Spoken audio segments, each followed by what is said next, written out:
Sorry, is that okay?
El Dorado.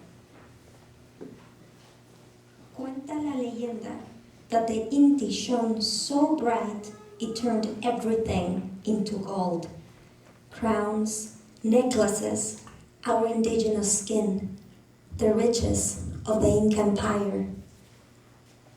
This legend reached the ears of two Spanish explorers, Pizarro and Orellana, who quickly cut through thick leaves, zigzagging chaquiñanes, and our indigenous skin, searching for El Dorado, the Golden Kingdom.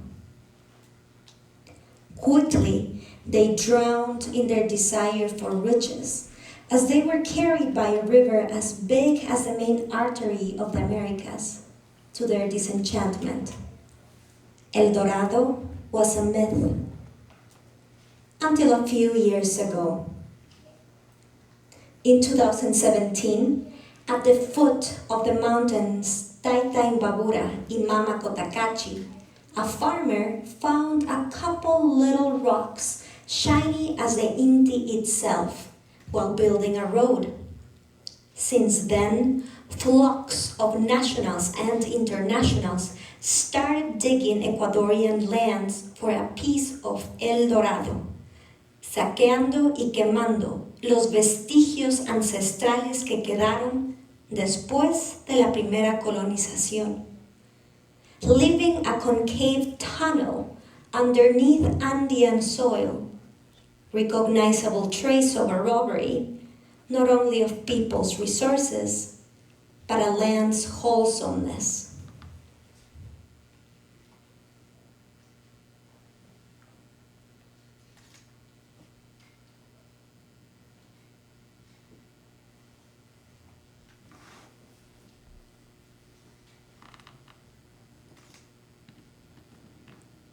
¿Que el primo qué? You're telling me our cousin does what? I asked my brother en desconcierto. Not that I didn't know that our cousin had been in the Ecuadorian army for some time now. You see, in my guilt for not having had the chance to go back home, I tried to ask our other cousin, his sister, about family updates. However, my brother had a new chisme. Our cousin, the one in the army, was now fighting illegal mining mafias, or a national security threat, as called by the government. Wait, what? How? Where? Entré en desconcierto de nuevo. My brother couldn't say much more, just replied, yeah, he goes to the Amazon and has to desmantelar the mining sites. Yo totalmente consternada, definitely a trend by now, couldn't just sit still. I had to find more details. I needed the full gossip, you know? Yes, there's been tons of illegal mining talk in Ecuador in the recent years, and my cousin's work is to look out for groups of people who extract minerals from the land without a permit. Turns out, in 2019, Ecuadorian ex-president Lenin Moreno sent 4,000 soldiers to an area in the northern Andes, an area that is concessioned, aka sold to an Australian mining company, a company owned by the richest woman in Australia. So, the already small funds of a developing country are now being used to pay the army to protect the future earnings of the richest woman in Australia. Esto quedó más pobre que nunca en la vida. We're just taking what we can before they come, because once the company arrives, it will be our end. Esto quedó más pobre que nunca en la vida, say the inhabitants of the area. Now, I have to be clear here. Illegal miners aren't the good guys either. They use extremely toxic chemicals that end up contaminating the Amazon River just to extract gold and earn a little coin for today while destroying their own lands for tomorrow. But they do it because they are living in poverty. Many of us are pushed from our homes not because we want to live our ancestral lands, but because we cannot survive there anymore. A country that we love, but invests its resources to defend the future earnings of the richest woman in Australia. Will colonization ever end? I said in response to my brother's chisme. A chisme that didn't affect a la vecina only, a reality that affected my motherland, me. And if you live in the planet that breathes through its Amazonic lungs, it probably affects you too. I stared into my brother's eyes and felt this need to protect my land combined with the nostalgia of what once was a majestic golden empire.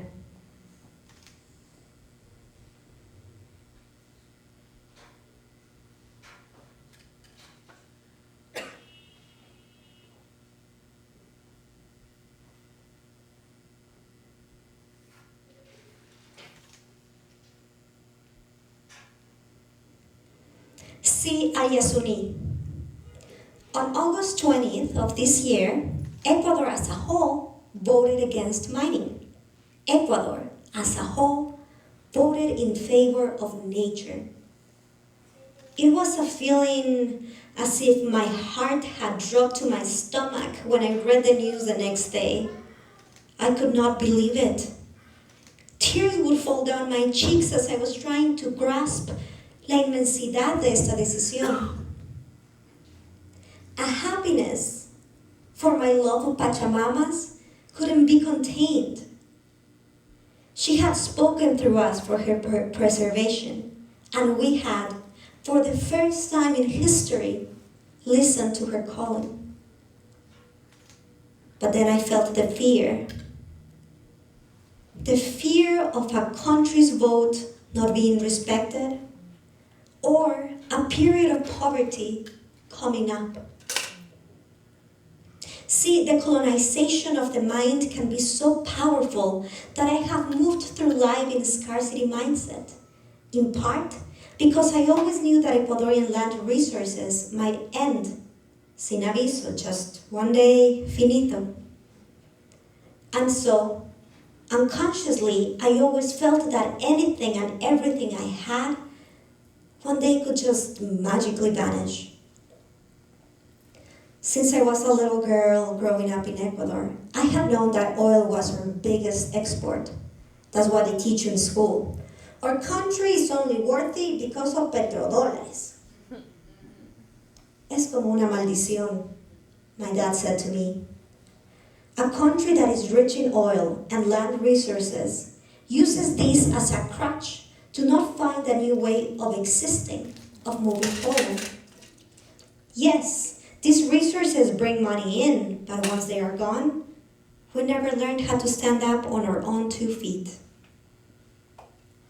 Honestly, I'm still shocked, because I don't know how my country is going to stand up on its own 2 feet. Because there's still a little colonized voice inside me that says that abundance is a myth. A myth. A myth.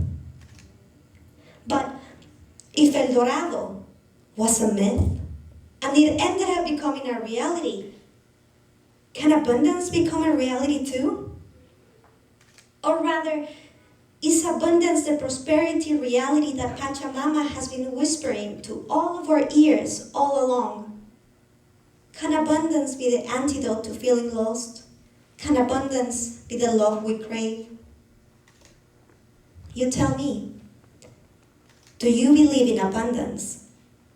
Do you believe in mutual aid, in community well-being, in community cooperation? And if so, do you believe that together we can return the land to its pristine state, a state that can say yes to new life? Gently, you're invited to help nature restore its abundant state. It might be scary, but can we try?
Thank you very much, everyone.